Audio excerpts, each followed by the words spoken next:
Okay, so Miigwech Vijayik. Today I thought I was just going to speak in English mostly. And this lesson is geared more towards those Eshki-nishnaabemjig, so very beginners. And I thought, yeah, I called this PowerPoint answering the big question. And well, I'll just show you what the big question is, because everywhere that I go or on Facebook, I keep hearing the same question over and over again from folks that want to learn. And I never have a simple answer. So hopefully I'll be able to answer that today for some folks. So, oops. So the question I get asked the most frequently is, I want to learn my language, but I don't know where to start. Is there a course I could take or a book that you would recommend, right? It's like, where do I start? And the short answer is no, at least in my experience. Like, I haven't really found just that one, like, oh yeah, all you need to do is take this program, or all you need to do is pick up this book and you'll be set. There are a lot of really good programs and courses and teachers and books out there. But like, in my experience, like for me, it's been mostly DIY, like do it yourself, and I haven't found just one answer. So I'm hopefully going to point you in the direction of things that I've found that were helpful for me as a learner myself, as well as other folks that I know that have seen work for them. So we're going to get into that today. So again, these are based on my experience. And what I found works. So in my opinion, how one would learn the language would be kind of like a three-pronged approach. So you have your grammar and all of those different resources like books and classes and that kind of thing. You have immersion, or just conversing. So speaking the language, right? And then kind of just this everyday relentlessness. And if you have those three things, and in my opinion, you're on the right track. And that's just what I've seen in other successful second language learners as well. So I'm gonna break down those three things and share them with you and what I would recommend. I would also like to add, last class I had a Google Doc of everything with all the information for you to take away. I didn't get time to do that today. So if you see something like a website address or something posted, I'm gonna recommend that you just screenshot it. So if there's anyone that's is on video and doesn't want a funny picture of them taken, like maybe you might wanna hide your face or something like that, because I would just encourage folks to screenshot anything that they think is useful to them. And also, this session is being recorded and posted to YouTube. It usually goes up on our Facebook and YouTube within a couple of days. So there's always opportunity for you to go back and find that information. I would also like to note that this is more for adults. Children, we all know, like, all they have to do is be spoken in the language. That's how we were all immersed as babies and kids into whatever our target language is. But once you get past a certain age, your brain changes and you need something different. And so that's who this is geared towards. So let's get into this. Again, I talked about this last week. This is Ms. Guanquit Rice who said there's a verb for that. So if you think of apple and you hear, oh, there's an app for that, I like that he said there's a verb for that. So that's the really big thing that I would recommend going into the grammar aspect of it, is the language is very verb heavy. And if you were to prioritize, I would suggest that you prioritize verbs first and go to the other stuff after. You know, like numbers, colors, telling time. those are all really helpful, and they are important, but the language is mostly verb based. Even our colors are verbs, for example. So that's why I'm kind of focusing on verbs today. So let's get into that. So I'm just gonna do a little comparison for you, because I'm assuming if you're here that you already speak English or fluent in English. So that's kind of the language that us as learners, we're thinking in English. And then we're trying to translate into the language and then speak the language. So it takes a big paradigm shift, which hopefully I'll be able to demonstrate to you today. And I do remember, like, one of my greatest language teachers is Marianne Corbier. And I remember, like, years ago, I don't know if she said this or wrote it somewhere, but she said, you know, if you want to learn the language, you have to unlearn English, which was really profound. And I was like, wow, what does that mean though? You know, like, I only know English. What do I have to unlearn? And over the years, like, I've been seriously studying the language, I would say, for the last 6-ish years. As I've learned more language, I've come to understand what she means by that. So, and that's the other thing too, is like you also, like, as a byproduct, you learn a lot about the English language too when you learn Anishinaabe and you have that comparison. So what do I mean by, excuse me, there's a verb for that. So I'm going to give you an English sentence. He has braids. Okay. So we're going to start with that. In Anishinaabe, the translation for that would be kadenige. You'll see it's only one word. It's a verb, and it's a full, complete sentence. And it means he, she, they, you know, third person singular, has braided hair. Whereas the English example has 3 words. So we're going to break that apart. Okay, so I'm going to show you another way of how a learner might say that. So us as learners, we might learn that the verb danan or yanan means third person has plural objects. So we might take that word, and then we might find the noun word for braids, plural, kadenganan. And then we're like, oh, so I would take, like, English, he has, and braids, right? So that would be kind of how a learner might say something like that, danan or yanan, kadenganan. It is correct, but there's a more languagier way to say that in the language, and that would just be kadenige. So for he or she has braids. So the X, it doesn't mean that it's incorrect.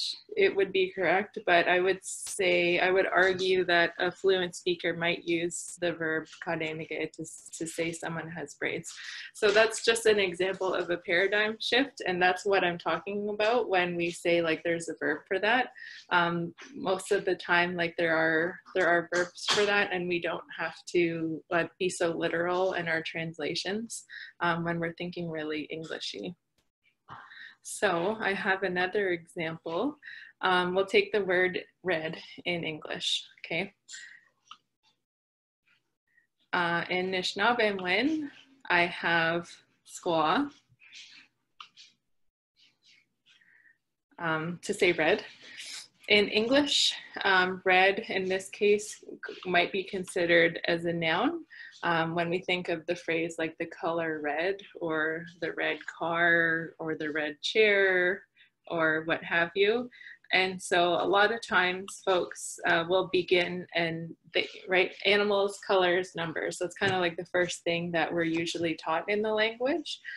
So a lot of people might already be familiar with that word and think of it like squaw, red. Okay, nasa, same, right? Good, golden, must work the same. But actually it doesn't. Again, squaw doesn't exactly translate the same as just red as a noun or an adjective. In the language, this word squaw is actually a verb, and it's a VII, so a verb inanimate intransitive, which we'll go over later on. And this again is a full sentence, and it really more closely means like it is red or it is colored red, what have you. That would be if you're talking about non-living objects. If you're talking about a living object or animate object, you would have a totally different verb, and that would be mskoze. That would be a VAI, verb animate intransitive, which we will get into later. One example that you could use this in the sentence is the car is red. So mskoze dalban. And again, a dalban or a car is considered animate to us. So those are some examples of how English, it might kind of like name things more, whereas the language, it's more verb action based, and it has this characteristic or quality about it, and you can use, you know, just one word or a verb, which is a full sentence to us. So this is kind of my case for why verbs are so important and why I would recommend a beginner to focus on those first and kind of like wrap your head around this like paradigm shift and looking at things differently than we have a tendency to do in English. So I'm gonna go over verbs, and I can't teach you all of them. I can give you a broad overview. And my hopes is that like, I'm telling you like verbs are important, focus on those first, get those down pat. And like here are the 4 main verbs that you should be paying attention to or focusing on. And again, there's exceptions. There's other kinds of verbs as well. Like you have your VAI plus object, your VAIO that are a little irregular, but I'm just gonna focus on like the 4 big ones, the main ones that'll get you pretty far in the language. So, basic 1, your VAI, so that is your verb animate intransitive. And what does that mean? So one example, everyone knows this one, right? We sne, he or she eats, or we all know we snin, you eat, telling you to eat. That's an example. Our second type of main verbs that you could focus on would be your VII, verb inanimate intransitive. An example of that I used earlier, squaw, it is red, gemewan, it is raining, which is interesting because it is raining here. Number 3, your VTA, verb transitive animates. Some examples I decided to go with was gezagen, I love you. I think most of us know that one. Or shimin damwa, I am eating an apple. And then we have our BTI, so that would be your verb transitive inanimate. And an example I came up with here is minan damijnan, I am eating blueberries. So we're gonna break these apart, but this is just like, here's what we're about to get into. So I will explain a little bit more by what are these fancy names for all of them. So first up, VAIs. This is when I teach the language at Georgian College. I usually always start with VAIs. Again, it just means verb animate intransitive. So when you see VAI and you're like, what the heck is this verb animate intransitive? That doesn't mean anything to me either. What is she talking about? I would try to simplify. Think of it as someone verbs, whatever that verb might be, or someone is doing something. Someone is eating, someone, whether it's me, you, him, her, us, y'all, sitting, talking, teaching, listening, reading, those would all be your VAIs, your verb animate intransitive. So someone verbs, whatever that verb is, or someone does something.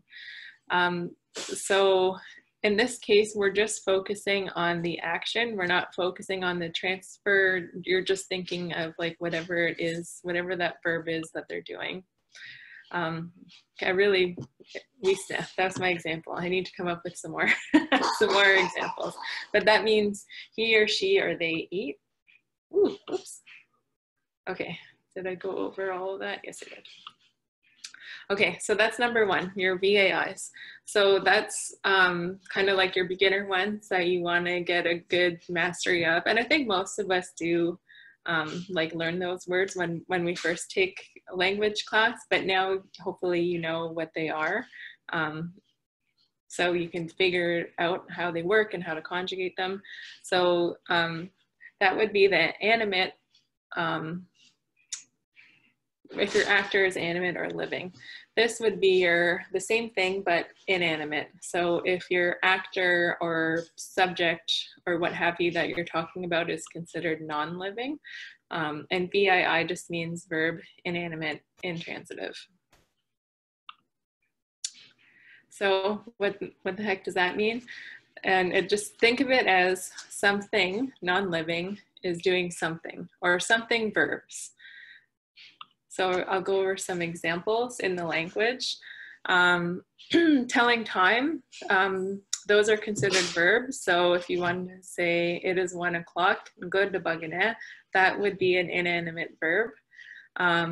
If you're talking about the size or appearance or characteristics of something, non-living, an object, that would be a verb inanimate intransitive to us.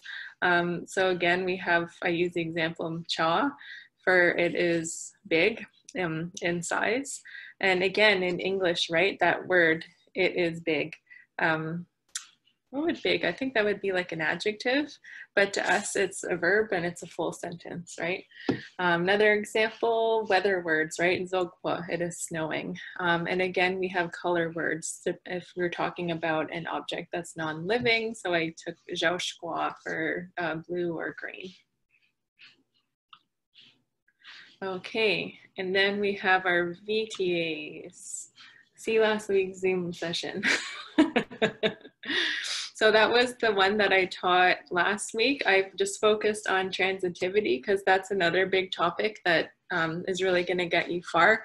So this is the YouTube link for last week's video on that. If you really want to delve into things, I would recommend checking that out. And then I created a Google Doc to accompany it. So that would be the address. If you find, I believe if you find the YouTube video, you will find this Google Doc in the comments section. So it is there. So that would be your little takeaway with the information on it. But for the purpose of today's class, VTA means verb transitive animate. And again, in this case, the way I chose to think of what does that mean is someone living does something to someone else living. So, so the someone to someone, that's your animate, right? You're living. And the does something to someone else would be your transitive, right? Or another word, the transfer of action from one person to another. So that was kind of the big takeaway of last week's lesson. When we think of what is a VTA and a transitive verb, you're really focusing on not so much just, you're focusing on the action that it is, but that it is transferring from one person to the other. So I'll share some examples of that with you.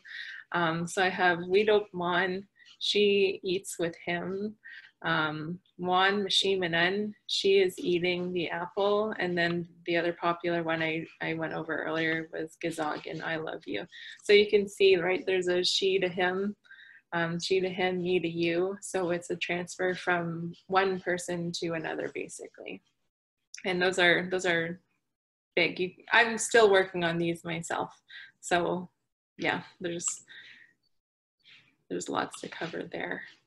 And then our fourth one, VTI, verb transitive inanimate. How I chose to think of it, or to simplify this concept, would be someone living does something to something, or someone verbs something, someone verbs it. So in this case, your goal or your object or the receiving entity in your sentence would be considered non-living. So that's where the inanimate part comes from. Some examples, I have Minan, Miigwech, so she is eating berries. Or the last one, VTI, I gave you gezagen, which means I love you. But if you're talking about a thing, I love it, zakton. So that's an example of a VTI. So those are the 4 big ones that I would suggest, that it's like, okay, I really need to figure out these concepts and come up with examples and how they work. So these are the 4 that I'd recommend. So I'm just going to recap them again really quickly. So bejik, your VAI, it's an animate living actor, intransitive verb. An example, visne or gindasa, she reads. Madabe, she sits. Nishnaabemjig, she speaks the language. Number 2, for your VTA, again, that's a verb, that is transitive animate. An example would be, oh, I did that wrong. It should say, I have one damen, she eats the corn, but the way I wrote it sounds like the corn is eating her. It should actually say one dominant, for she eats the corn. So if you're taking notes, you might want to write that, you might want to change either, if you write one damen, you're actually saying the corn is eating her. But if you say one dominan, she eats the corn, my bad. So that's an example. That's a poor example. Okay, and 3, your VII. So verb, inanimate, intransitive. Think of it as something is verbing or doing something. So some good examples would be like the quality, characteristics, features, appearance, smell of an inanimate object. So I use cha pubwin, the chair is big. Time, a lot of those are verbs to us, like nakwe, that's another one. In English, noon, right? I think that would be classified as an adverb in English. In Anishinaabe, that is a verb to us. That's an action, that's a full sentence. And then weather words too, those are all VIIs. So gejate, it's hot out. Gemewan, it's raining out. Zogpo, it's snowing out. Those are all VIIs. And then finally, your VTIs, verb transitive inanimate. One example I have is mo's wias mijin. So he or she is eating moose meat, right? So your living person, verbs, the object, your inanimate thing. In this case, she is doing the action of eating it, the moose meat. More verbs, almost done though. After you figure out those 4, it gets trickier. It always gets trickier. Then you're able to learn your A form, your B form, and your C form.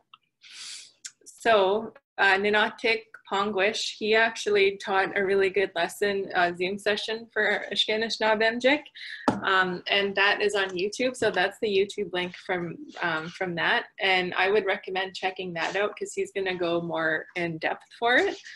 So that would be the link right there. You can find it on YouTube or Facebook. So I'm not going to spend too much time on it. Again, I'm just going to kind of give you an overview of like what you should be investigating further. And that is basically that all of those 4 verbs that we just went over, your VAI, VII, VTA, VTIs, those can all be changed to A form, B form, or C form. So you have like a million possibilities here, right?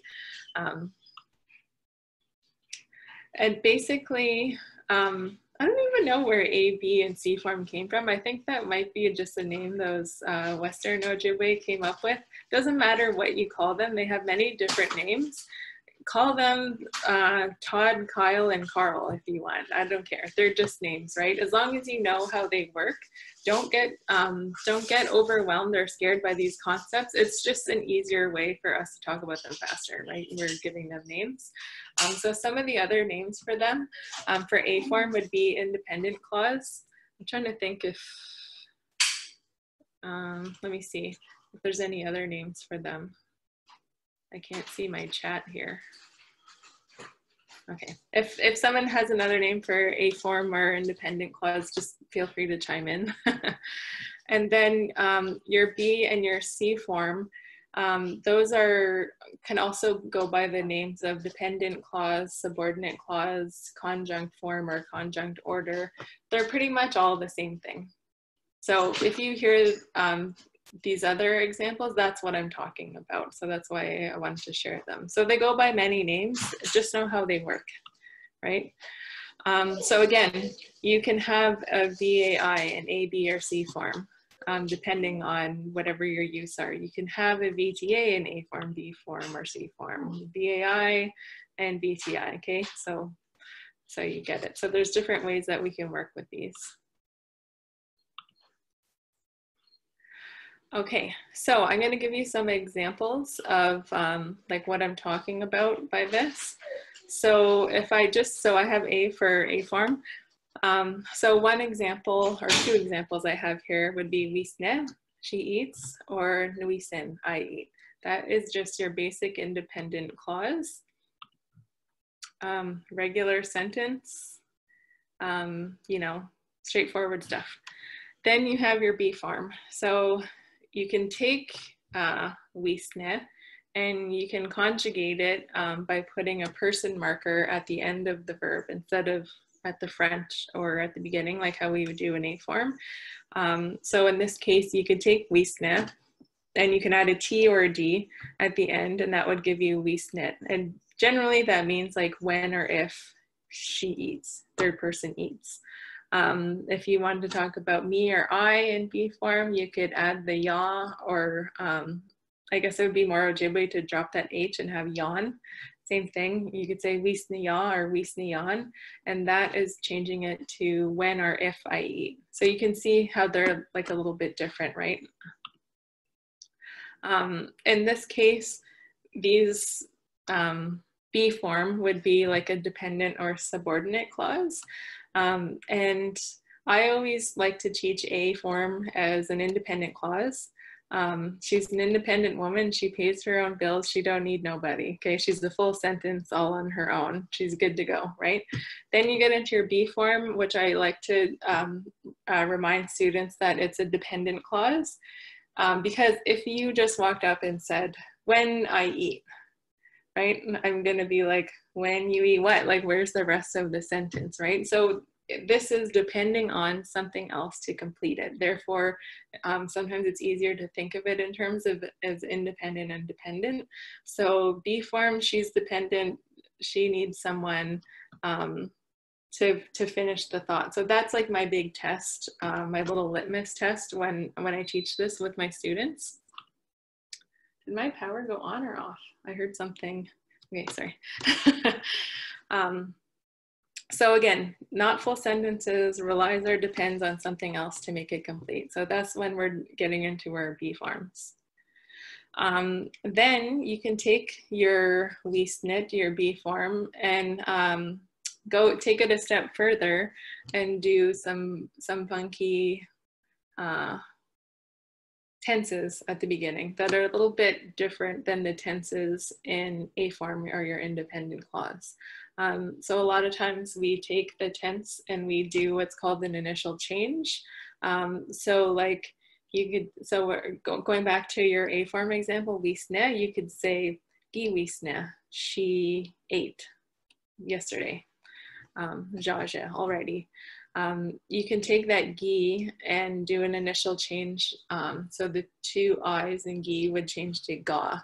And then that would be like your C form tense. So you would have Ga Wisnet, the one who ate, I guess is how you would be saying it. For present tense, it's generally safe just to use the letter E for present tense in your C form. So again, so you have Wisne, she eats, Wisnet, when, if she eats, and Wisnet, the one who eats. So now like essentially you're taking that dependent clause and you're changing it into a noun, generally.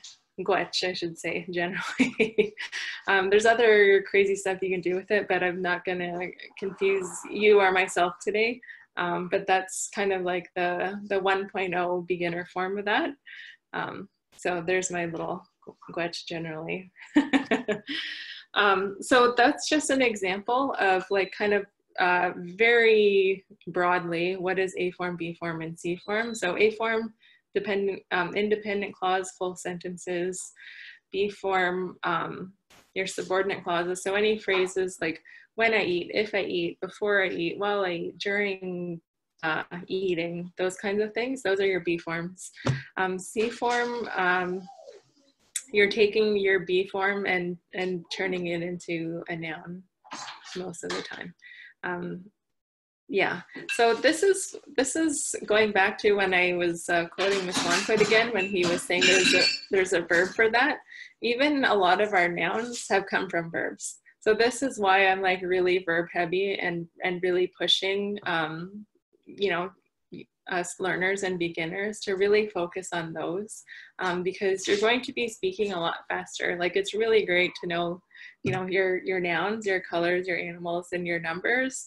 And that's how I was taught. Like I think I started learning the language in daycare here in Ramla, and I could name all the different objects in the room, but could I hold a conversation? No, because I didn't have the verbs, or I didn't know how these things worked myself. So that's kind of like, that's why I'm all about these verbs. Okay, that's it for verbs. That's it. Okay, so we have our 4 types. I'm not going to say them, V-A-I, V-I-I, V-T-A, V-T-I, and then you can put them into 3 different forms, A, B, and C, or independent and dependent, or your subordinate, conjunct forms, what have you. But it gets trickier because you can also take all of these 4 types in 3 forms, and you can put them into positive and negative, right? So in green, positive, someone or something verbs. And what I mean by negative is someone or something doesn't verb. So you can take a VGA-B form and also have it in negative, right? And we also have tenses too. But those 4 types and 3 forms is where I would start. And then from there, you can start building onto your positive, negative, and your tenses and all of that. So that's, so that's the first part of my answer. When someone says, I really want to learn, where do I start? That is, believe it or not, the simple answer, the short answer, verbs, these guys, okay? So you're gonna wanna look for books and classes, or, you know, like figure out something that works for you, that makes sense in your mind to wrap your head around this, because the language, it's very different than English. So if you want to learn verbs, I would say it's all in this this blue book over here to the side. It's Rand Valentine, and it's his book called Eshki-nishnaabemjig Reference Grammar. I'm laughing because I said little, but it's like, you know, it's like 2 Bibles stacked together. Rand is a non-native linguist, and so it's very technical. In this book, it's very hard to read because it's very technical, and it's coming from a linguist perspective, but also it's physically hard to read because it's heavy. So there's that. But I honestly believe like every serious learner should have this book in their arsenal and in their collection, because you use it just as it's titled, as a reference. I get stuck on something and like it's pretty much all in there, right? And I might have a hard time understanding it, but at least it gives me something, because our fluent speakers, we need to spend as much time with them as possible, but not all of them know like how their language works and why. Just like in English, we know all the rules to English innately in some strange way because we're speaking it.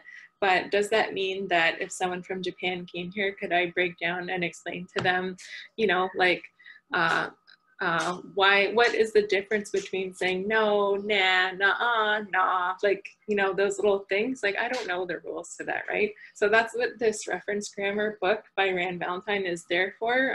He has it figured out in a linguistic-y sense. But just, you know, be warned, it's very technical, but a lot of successful second language learners that I've personally met who just want the language more than anything, have this book and have found a way to make it work, right? So the proof is in the pudding. So that's just something that I've seen. As for classes, I would recommend Marianne Corbier's classes that she teaches at the University of Sudbury, which is like a smaller college out of Laurentian University in Sudbury. I think later on I mentioned her course packs and her books. I know for a while you could, like anyone could buy them. You could just call Mary Recollet at the University of Sudbury and order a book from her and they would mail them out to you. But I don't know, to be honest, if the university is still allowing the university to sell them to people that aren't in the classes. So I'm not sure about that.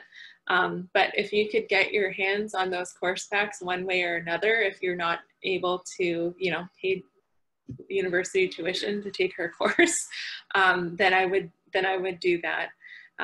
Also, the courses are taught online through distance learning. So that's another way that you could have the book and have the feedback of a teacher, because I'm actually, sometimes I teach those courses for the distance learning part of it. So Marianne is another teacher and textbook writer who is a fluent speaker, and for whatever reason has the amazing capability of also breaking it down linguistically and for a second language learner. So if you can buy any of her books or take any of her courses, I would absolutely recommend them if you want to get a good grasp on this stuff. So that's that for verbs. My second prong in my three-pronged approach to learning the language would be immersion. So I'm going to go immersion camps, academies that I would recommend. So on the left, we have Ojibwe Motadara Oma Gadaki Minang, or just UG. They are based out of Fond du Lac, Minnesota. And I am an alum of UG. I went all the way out west because at the time I was really hungry to learn the language, and I had felt like I had kind of exhausted all of the courses that I could take, and I was really stuck at the language. And I wasn't sure, you know, like how to progress from there. So I was going to, you know, you would see these immersion camps popping up, and I would drive like long distances to go to these immersion camps and get there, and they weren't immersion, and they were still great, you know, for their own thing. But what I really needed was like no English, hardcore language. And UG was the first place that I went to that really was that. And I think the first time I went was 2014. And at that time, the program was 3 weeks long, and they're like 8 to 10-hour days, and no English whatsoever. You didn't use your English name. You use your name in the language. You handed in your phone, your devices, your books, your iPads, your computers, anything in English would be like your contraband English materials. So what they did at UG was essentially like, you know, if you go to a foreign country, let's say Spain, everyone there speaks Spanish, and you're basically totally immersed in the Spanish language, right? Billboards, TV, internet, everyone speaks Spanish. And, you know, like, if you want to get by, you have to learn Spanish, right? Or if you go to Japan, you're totally immersed in the Japanese language. So they basically made their camp so it's like that. So you're immersed in a new language. And that was really the model that they were going after, is like, what is the closest we could do to make that kind of experience? And that's kind of the model that they went with. The other thing that made them so successful is that they were, in addition to being like very strict with no English, no English anything and doing the immersion thing, is that they were very, very like highly regimented and scheduled and meticulously, everything is thought out the whole day, kind of almost like every hour is accounted for. And they work at this Immersion Academy year-long, creating curriculum and lesson plans with their elders and fluent speakers. So that's the other part, because you can do immersion in a sense that you can invite your speakers and everyone can agree to not speak English, and that's all in well. And I have been to places that have pulled off true immersion in that sense. But without having it like very thought out and you know, like a rhyme and a reason and all of that and a schedule, if you don't have that and focus the attention on the learners and getting them to do more of the speaking and more of the actions themselves, then your learners are going to tune out, because our fluent elders, like, they love speaking in the language, right? And as soon as they gather together and it's like, you know, this is like encouraged, it's like blah, blah, blah, blah, blah, blah, blah, blah, and it's amazing to hear the language that comes out. But if you're like brand new, you're gonna tune out after 10 minutes and you're gonna become a wallflower, and that's like precious time that you could be learning and really, you know, like soaking it up and picking it up. So that's another thing that OOG has done really well, is like very meticulously thought out, and they really put the focus on the student or the participant, the learner that is there. You know, so every morning they have the morning news and you have to sign up. And so every day, like, one person gets up in front of the group and they give you the weather forecast in the language. Another person tells you a joke of the day. Another person goes over a new word, etc., that kind of thing.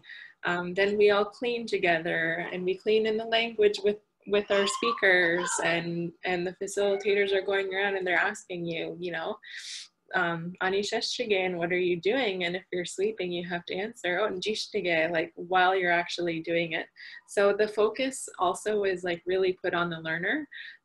That being said, it's very difficult and it's not for the faint of heart. But if you can stick it out, like it's worth it. So that being said, myself and my language buddies, Miss Quint Rice and Ozawa Ge-zhi Monty Miigwech from Chippewa of the Thames, we all went to this immersion camp together all the way out in Minnesota, because we didn't have anything like this at the time in Ontario. And we really saw it working for ourselves and for others. And we really thought it was great. And what if we did the same thing back home, right? Like, what if everyone took this model in their communities? How much better off the language would be. Like, we would actually see second language speakers being produced on these programs. Because I have met people who are conversationally fluent from just a couple summers at these camps, right? So we knew it worked. So we asked the powers that be at OOG, can we transplant your model here and do what you're doing back home in Ontario? And they said, yeah, how can we help, you know?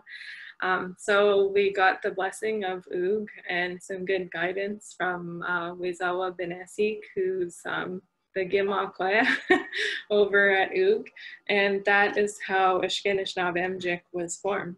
And so that's mostly what we do, is essentially OOG in Ontario. We're not as hardcore as they are, though, about the cell phones. We let our participants have their phones and their devices. But it's something, like, the conversation comes up every year when we're planning, like, should we invest in a safe and, you know, have everyone sign away their stuff while they're here, or should we not? So that comes up a lot, but that would be the kind of the only thing that we really do differently, is we allow our students to have their phones, just as long as they don't bring it into the immersion settings, of like they keep it in their room. and it doesn't interfere with the learning that way. So these are the two programs I would recommend. I would say, like, if you have a good grasp on these verbs that we just went over and you're feeling confident and you're like, okay, like I'm on my way, I'm starting to piece things together, I understand the reading and writing kind of portion to it, but I have no one to speak with, I have no one to practice with, that's when you're ready to come to immersion. When I would say, like, when you're making progress and you kind of have nowhere else to go, these camps are for, I would say, like intermediate to advanced learners. You can be beginner as well. I was beginner when I went to UG. It'll just be way harder for you. But if that's something that you want, like, I would highly suggest these immersion camps. So I talked up immersion all great. So yeah, you're like, I'm interested, I'm in, you know, how do I get in, or what do I need to do? So this part, I thought I would just kind of share like what an ideal immersion candidate would look like for us at Eshki-nishnaabemjig. And these are kind of qualities that we look for in admitting students. I should also add that UG as well as Eshki-nishnaabemjig, we have like a very rigorous application process, and it doesn't make us popular by any means. In fact, like, we kind of pee some people off. But we do that for two reasons. We want to, like, 120 hours, 2 weeks of no English whatsoever. It's very draining and it's very hard, and it's like emotionally very hard. So we want to make sure that you know what you're getting into, and if you have a hard time just getting through the application process, in a sense that you're like breaking down and like emotional about it, maybe it's not the right time. Maybe try again next year. And the other thing is, yeah,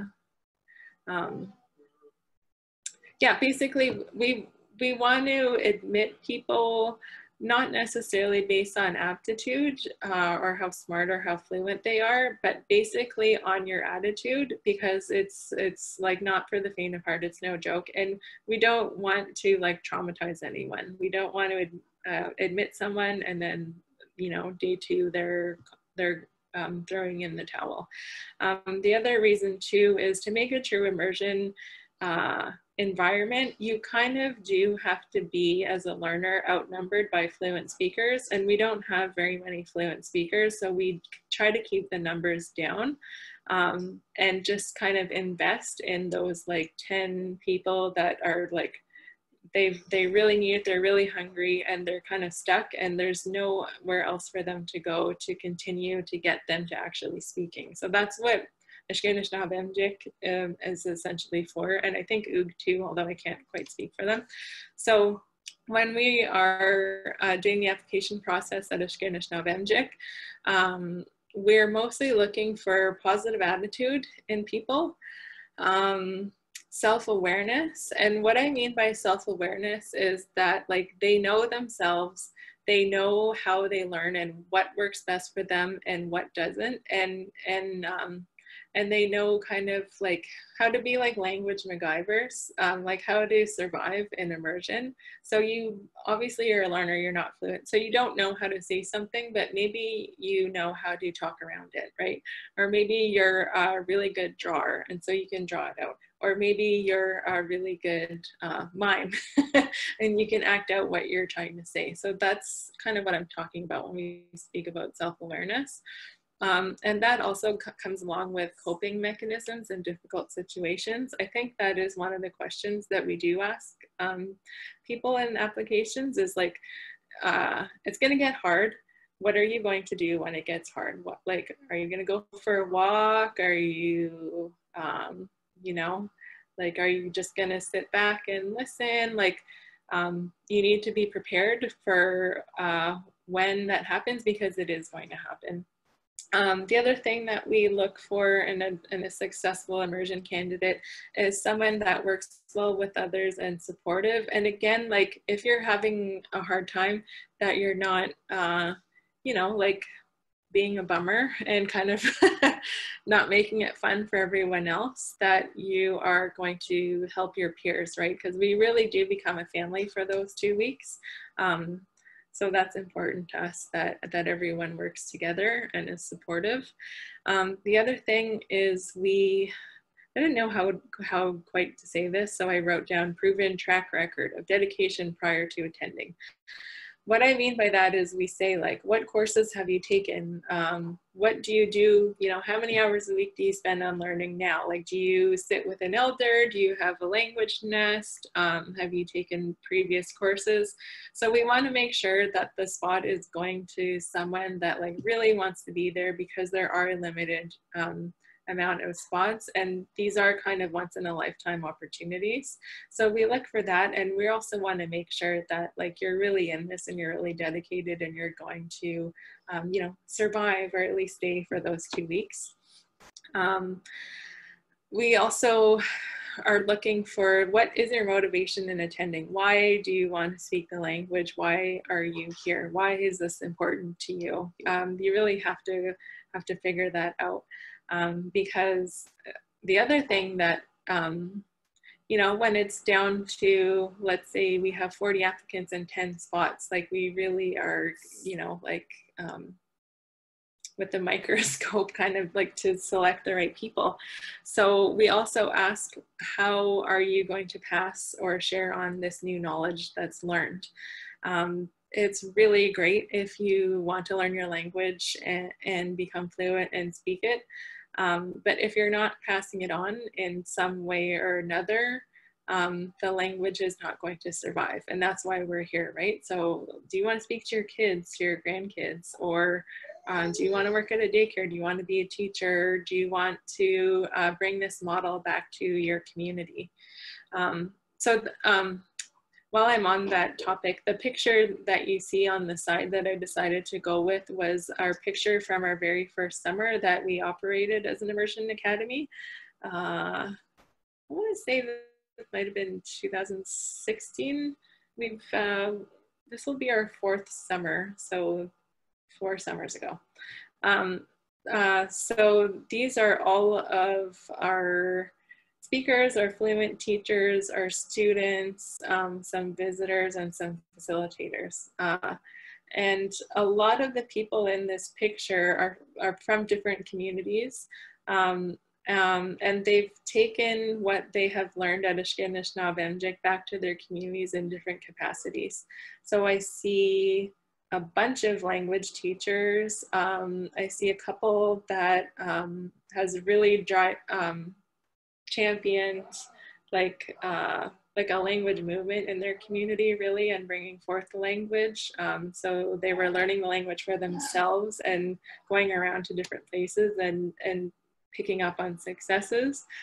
And then to the left, in the middle row, in the yellow shirt, would be Wasson, Renee Dillard, and she is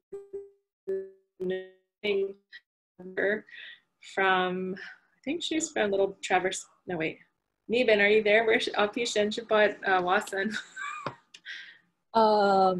Bidosagi, Michigan, Bidosagi, Harbor Springs. Okay, thank you, Miigwech. That's what I thought. So she was really interested. She really wants to teach all of those old ways of weaving, and she came and learned how to teach weaving in the language. So those are just some examples of like the kind of students that we've had, and the kind of things that we look for in folks, that they're not just going to be greedy with that knowledge, that they're going to pass it on and share it, right? Finally, I wrote based on needs. So again, we only have limited spots, and when it really comes down to it, like when push comes to shove and it's between this person and that person, sometimes we have to admit based on who has the greater need for the language. So for example, we might have one spot left and we have these two promising candidates, and one person is lives on the reserve, and they live with a fluent speaker, and they work with them all the time, and they're conversing back and forth, and they're really dedicated, and we would love for them to come. So that's one person. The other person fighting for this spot might be also a dedicated learner who lives in Toronto, doesn't know any speakers, isn't really around, you know, like doesn't have many places to go. So we are probably going to go with that person from Toronto, because we might think, oh, that person on the res, they're going to be fine, because they have access to all kinds of speakers, and maybe next year they'll come, and we're going to take the person from Toronto because they kind of have nowhere else to go. So that's the other thing that that we look for when we're accepting people is a need, and it has come down to that in the past before, that we've had to turn away some really great applicants because there was limited spots and one person had a greater need than the other. Okay, so here's my little warning about immersion. It's very difficult emotionally, physically, spiritually, mentally. You know, there's a lot of baggage and historical trauma we as Anishinaabe people have been through, and having our language taken away and trying to reclaim it. I know myself, my first summer going, I was very beginner, and I was like definitely in over my head. And it was really hard, and I was really mad. I was really mad that, you know, like my grandparents and great-grandparents spoke, and what they had to go through and having it taken away, and that I had to be, you know, 18 hours away in another country, kind of, you know, like struggling. It should have already been my language, and I was mad. So those feelings come up, right? As they should, right? That is the natural and normal way to look at it. I'm just gonna ask, do you guys hear my son in the bath? Yeah, okay, I'll be right back. I gotta close the door.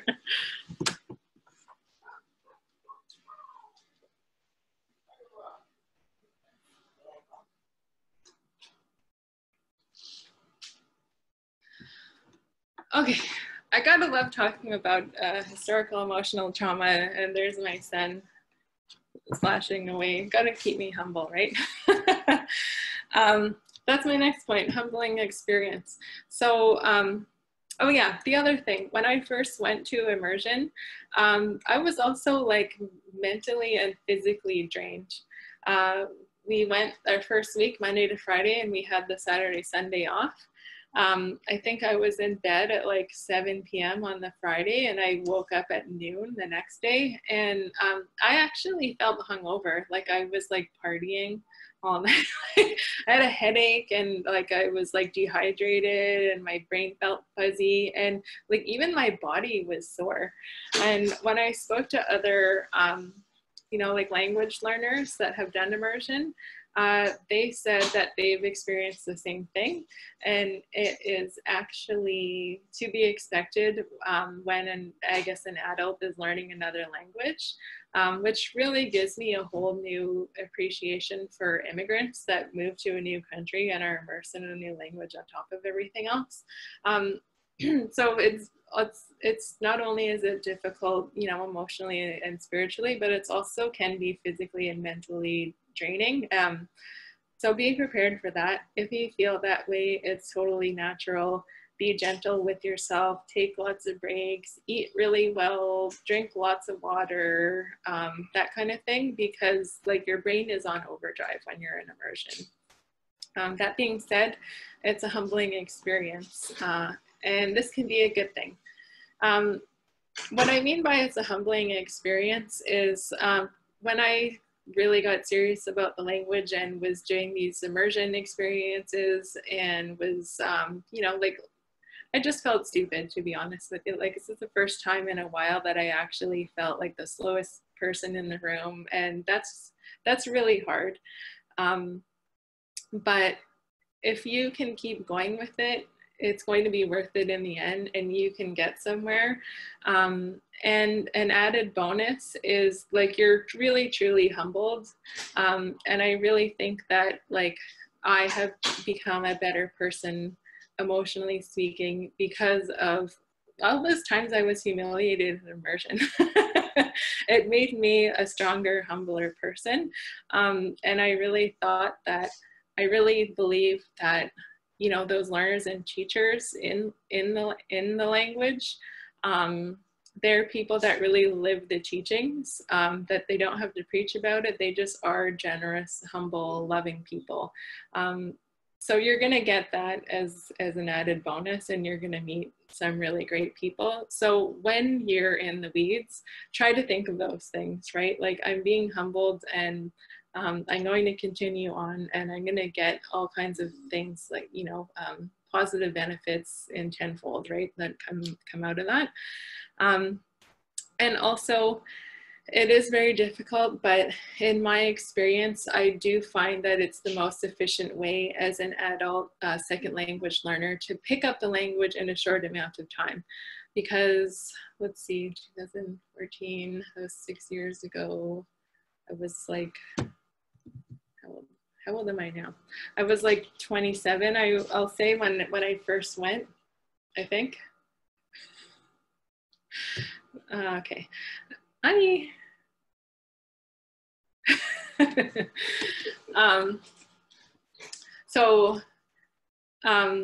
was like 27, and like I said, I'd been trying to learn the language since daycare, right? I don't know how many, over 20 years, right, of trying to learn the language. And then I went to immersion. And what I learned in those 3 weeks of immersion was like here, and what I learned on my own was like down here, right? So it really sucked at the time, but I found it gave me my bang for my buck. I learned way much more being in immersion than I ever did kind of like on my own. So that's the other thing, is like, be warned, it's going to be difficult, but it's going to be worth it.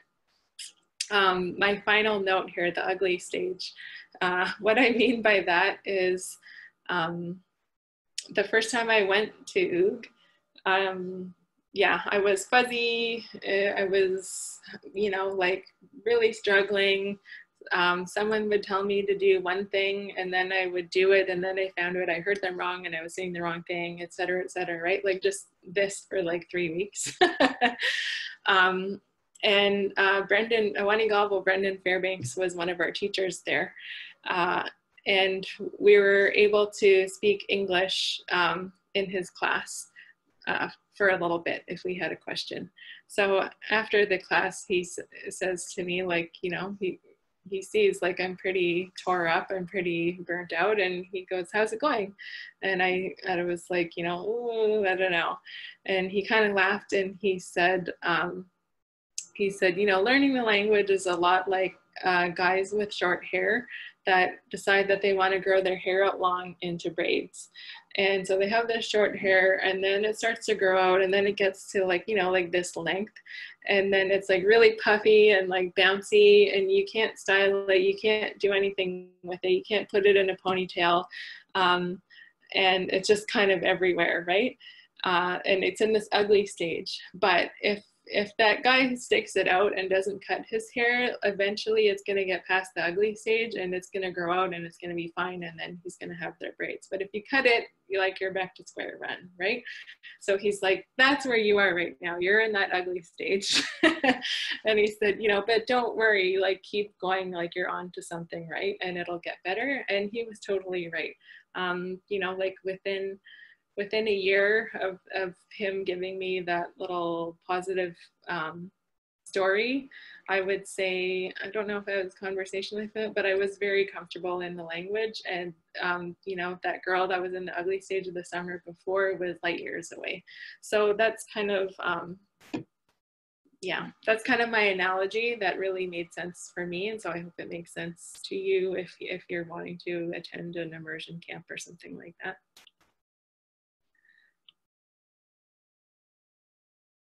Okay, so my little, let me backtrack here. So, so to recap, we talked about grammar, verbs, right? Your 4 main verb types, your A form, your B form, and your C form. And then there's some really good books and courses out there that you can take to do that. And then I talked all these great things about immersion. And as great as immersion is, it is not the be all end all, right? So you have your grammar and you have your immersion. So the two can't work alone. You can't just be like, oh yeah, I'm gonna pick up the grammar and I'm gonna know it all. Same thing for immersion.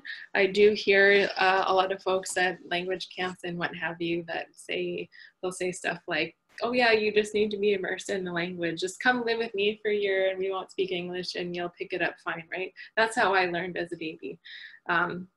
No, right? Because we are not babies, so we do not learn language like babies. So that's not a fair comparison. You're going to set yourself up for failure with that kind of thinking. And the other thing, I also hear this number, I don't know, it's like 4,000 hours is all you need to be immersed in the language and then you'll be fluent or something like that. That might be true, but that would be, I think that would have to mean that you would have no English and all of your TV would be in Anishinaabe. Everyone that you came into contact with, you could go to Tim Hortons and speak Anishinaabe.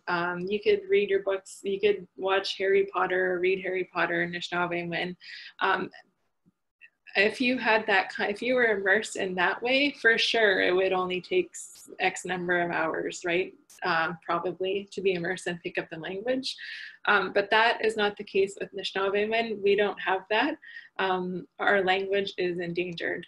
So it doesn't work that way. So as great as immersion is, as adults, we do need to be in immersion and we do need to be pushed in an intense setting like immersion, and we have to be immersed in the language so that we are forced for the first time in our lives to reach for Anishinaabe first over English and to begin to try to think in the language.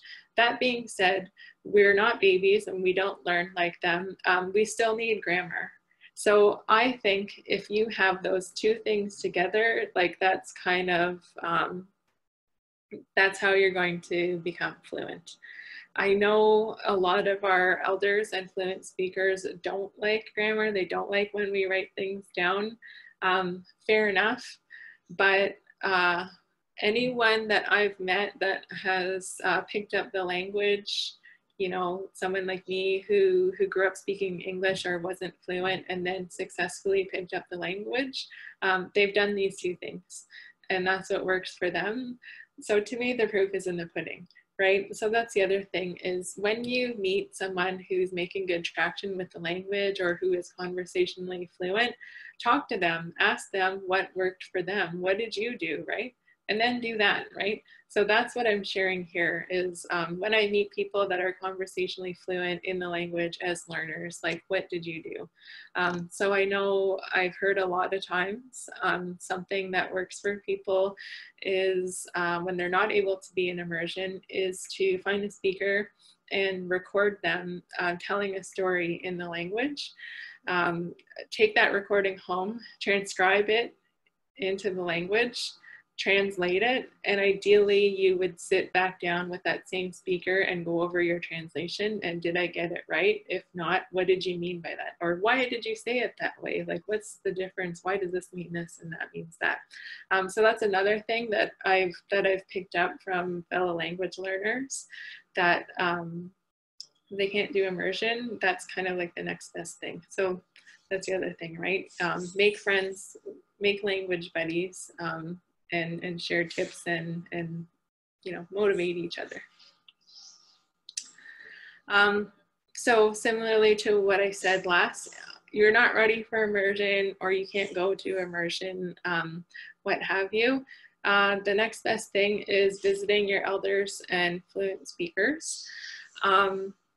I know the times that we're in, that's not really possible. So it might have to be some other way. I would recommend Skype, FaceTime, or Zoom if it's possible instead of the phone.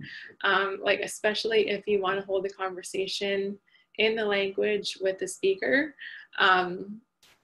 We communicate a lot with our body language and our facial expressions, right? And acting it out. So that's why it's better to, if you're able to be able to see each other, to communicate and act things out. So that's my other thing, right? Again, like I said, you can always record, transcribe stories or that kind of thing. The picture that I chose to put up here, oh yeah, Kevin's there. It's to the left is myself, in the middle is Mary Wemagwantz, and then we have Misquanquet Rice and his cat, of course, and Kevin Schilling. So this was up at Ge-zhi-maajii-nishnaabemjig, and we're working on a language project with Mary. That's the only picture I could find of some of us visiting with the elders. But definitely spending time with them, even if you're not able to hold a conversation in the language with them. If you come with questions on how to say certain things, like anything, right? Like anything, even little idioms or phrases or things that they learn, stuff that you're not going to be able to find in a dictionary or a book. So for myself, I always have my phone on me. And I speak the language to my son. We don't speak English to him. We'd like him to be fluent in his language. And I'm still a learner. There's a lot that I don't know. So when I come across something that I don't know how to say to him, I make sure to write it in my phone. I have a little note going of like all the different things that I don't know how to say or that I'm stuck on. And then the next time I do see a fluent speaker or an elder, I whip out my phone and I just start going through the list with them. Like, how do you say this? How do you say that? So that is another good way to spend time with a speaker, is to, with anything actually, with learning the language, I would recommend that you try it yourself first. Try to say it or try to direct your learning, so that when you have access to a speaker, you get the most out of it. If you try it yourself and then get the corrections, it's going to be a lot more meaningful than just asking for the answers all the time. Same with speaking, right? Like you have to actually speak and try it yourself. Because there's only so much you can take just passively learning. So it's really, you know, trying to speak yourself, even if you sound silly, you're going to have to get past that. And even trying to write things out for yourself and then taking it to them and showing them what you're trying to say, right? Was I right there? So it's practice, really. Okay, we're almost done. So another warning, plateaus are inevitable. So I got a picture of a plateau with an arrow that says me. I think this was actually a meme for someone's diet, but I took it and I applied it to language. That literally is me right now. I really do feel like I've plateaued. And those happen all the time. So it's natural. Don't beat yourself up. Don't beat yourself up about it if you plateau. Expect it and plan accordingly. It's just part of the process, right? The other thing that I like to think of to keep myself going is like all of the patience and time and love that my elders and teachers and speakers and peers have spent, have invested in me to learn the language. So once I finished that first 3 weeks at UG, I didn't come out magically fluent. In fact, I still couldn't speak very well, but I did improve. I did improve in my listening comprehension. And so I wasn't like magically fluent, but after that I was like, I've come too far, right? I can't, like, that must have been so rough for Ge-zhi-maajii-nishnaabemjig to listen to me just like sucking in the language for 3 weeks. I owe it to her to not give up, right? I'm going to come back next summer and I'm going to show her how much I've improved and how much she's helped me. So that's something that keeps me going, that I like to tell myself, is like, you've come too far. People have put too much into you, right? Keep going. No one has given up on me yet, so I'm not going to give up on myself. That being said, I think sometimes we think of the language and, you know, like our road to our journey to fluency as this like summit of this top of this mountain. We've reached the pinnacle and like, oh, like I'm magically fluent and I know it all, right? I don't think that's very realistic. I think language is a lifelong learning journey. And that's, yeah, and that's not a bad thing. If you're doing it right, you're never going to stop learning. And I do see it in other successful language learners that, how do I say this? That they've seen success. A lot of these successful language learners might already be, for all intents and purposes, conversationally fluent, but there's always something to learn. And those are the language learners that really stick out. Is like they never give up, right? They just love the language so much. There's always something to learn, and you'll even see it in our elders and fluent speakers. Those speakers that are just beautiful, amazing speakers. They love learning too. They like learning other dialects. They like learning other ways to say it. They like hearing other phrases from other communities. And that's kind of what sets someone apart from everyone else, is to try to shift it, right? It's always going to you never reach that pinnacle, and that's not a bad thing, right? If you love the language, you can't get enough of it. And those are the people that are successful language learners. So. Just one more final thing before we go. I wanted to share just some little inspiring takeaways from the book, The 4 Agreements by Don Miguel Ruiz. It's actually a like self-help book or what have you. And it's really thin, it's really short. I would recommend it if you're in quarantine and you're looking for something to read. Sometimes he says some weird like hokey hippy-dippy things in there. I think he refers to black magic or bad words as black magic. That's kind of, I don't know. But the overall takeaway of the book is what I'm recommending. If that, yeah. And I feel like these 4 agreements can be applied, they're supposed to be applied to your life, but I think they suit well for language learners. So I just wanted to share them as a little tip or something inspiring. It's something that helped me, and hopefully it'll help other people. So the author he says there's these 4 agreements that everyone should make with themselves to kind of live like a happier, more fulfilling life, right? And they are: 1, be impeccable with your word. 2, don't take anything personally. 3, don't make assumptions. And 4, always do your best. These can be applied perfectly to language learning. So what he means by number 1, be impeccable with your word. Don't talk badly about yourself or others, especially yourself, right? Don't beat yourself up about it.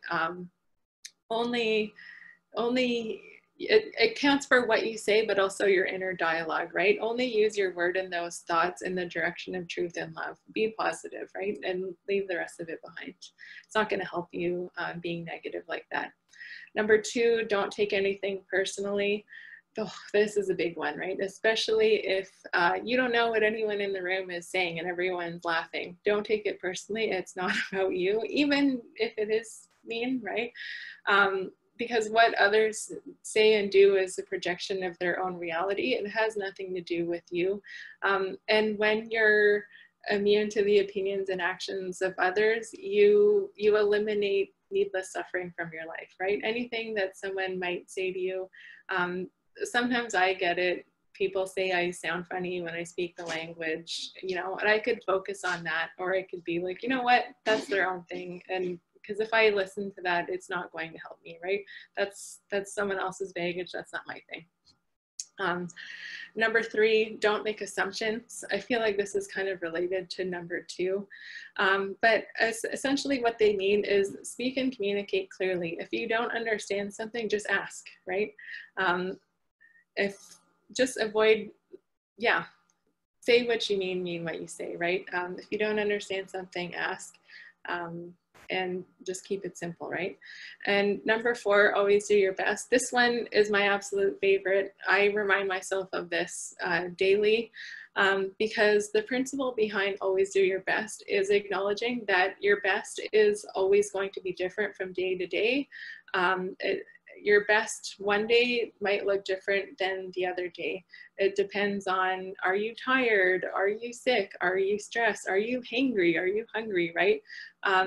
As long as you know that, did I try my best that day? Then you don't have any regrets, right? All you can do is try your best and just leave it at that. And just acknowledging and being gentle with yourself that your best is always going to change. And also in the language, and when you're learning the language, you might have some really great days where you're like, boom, I can say everything. I'm so great. Oh my God, I think I'm fluent. Like, oh, I'm speaking so great. I understand everyone. And then all of a sudden the next day you're like, what? Like an elder, I've had this happen so many times. An elder tells a story or a teaching and I didn't understand any of it. And I'm just sitting there like, wow, I don't know anything. I'm never going to get there, you know. Everyone has those days, and that's just the way it is, right? It just depends. So everyone has those days where you're up here and then the next day you're down here. Just keep going, don't give up, right? So that's my little inspiring message on that. So we're almost done. I'm just going to highlight really quickly some courses and books that I would recommend looking out for. So they do have an Ojibwe language program at the University of Minnesota in Minneapolis. You can do your 4-year degree in the language, but they also have other courses. I know I'm thinking of ones that are taught specifically by Awani Gobble, Brendan Fairbanks. Like, I think in May he has like a 4-week course, like a crash course for folks. Am I right, Kevin? Yeah. So if you don't want to do your 4-year degree, they have other courses. I think this past spring I was even offered online. So they have all kinds of different resources and classes coming out of there. He also has a book called Ojibwe Discourse Markers. It's basically his PhD dissertation. So if you can't afford the hard copy, you can just Google his dissertation. Yeah, but he probably wants you to buy his book, so you could also do that. But I would just be forewarned with this one. It is very advanced. He's talking about like all the very fine little details, nuanced details within the language when we deal with stories and stuff like that. But if you can take a class by him, he's amazing. So that's one. That being said, another one of my favorite teachers would be Miigwech, who's Patricia Ningwans. She's taught all over the place. She's been a speaker at OOG. She's taught at Shingwalk most recently. She teaches in Winnipeg. She's taught at Lakehead in Thunder Bay. So if you're able to take one of her classes, she's a fluent speaker and she's really excellent. She also has a book called Talking Gokum's Language. It's a yellow one with a painting of, I'm assuming, her grandmother in it. There we go, Kevin's holding it up. That's a really good one. So I would recommend that if you can't take one of her classes. Again, we have that big, thick blue book by Rand Valentine, the Anishinaabe Reference Grammar. Again, it's a lot, but use it as a reference, right? It's all there when in doubt. If you don't have a speaker, you have something to work with. That being said, the next point I have is Introductory Anishinaabe A, and it is a course pack. for the course IMDG 1016, taught by Marianne Corbier. She's at the University of Sudbury, which is Laurentian. So those course packs go all the way up to, she has an introductory A and B and an intermediate A and B. No one has ever taken her advanced courses, but I think she is working on finishing those course packs, but I know it for sure goes up to intermediate B. Those books were the first books that I learned like when I was first getting serious and was self-teaching myself before immersion, and they really, really helped me. And I still refer back to them. So if you can take her course or buy the books, I would recommend those as well. And then finally, network, get study buddies, language friends.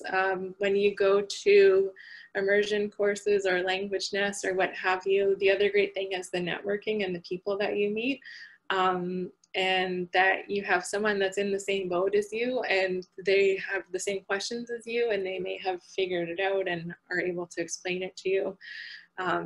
So I remember one time I was in a language class and the language teacher was telling us a story in the language and she obviated a verb, I don't know, Ge-zhi-maajii-nishnaabemjig or something. And the other guy in class was like, Kwe-wan, why didn't you just say Kwe? And I saw the teacher and she was like, didn't even notice that she said it, right? And she was like, what do you mean? And he was like, well, why didn't you just say Kwe? Why did you say Kwe-wan instead? And I knew, so I just said, oh, it's like fourth person marker.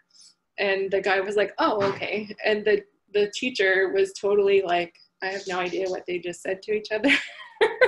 But I answered his question because I knew, like, I was there before. I knew what he was getting at. I knew what he was thinking. So that's just one reason why it's good to have language friends, because they, you know, they're in the same boat as you. So something might work for them and vice versa for you that you can share with each other. Miigwech. So how are we doing for time? It's like 7:29 on the dot. That's pretty much it.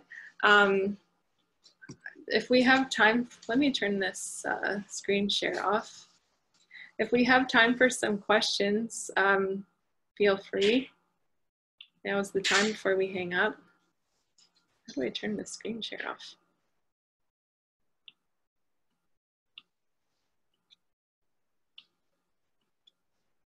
Help, what am I doing? Okay, I'm just gonna leave that up. Is there any questions from anyone before we go?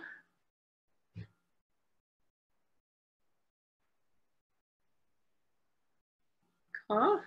No, quiet. Okay, that was a lot of information. But that is how I would answer the question that I always get asked. I want to learn the language. Is there a course or a book I could take or buy? And the answer, this was the answer. That's the short answer. So I just want to say thank you for coming.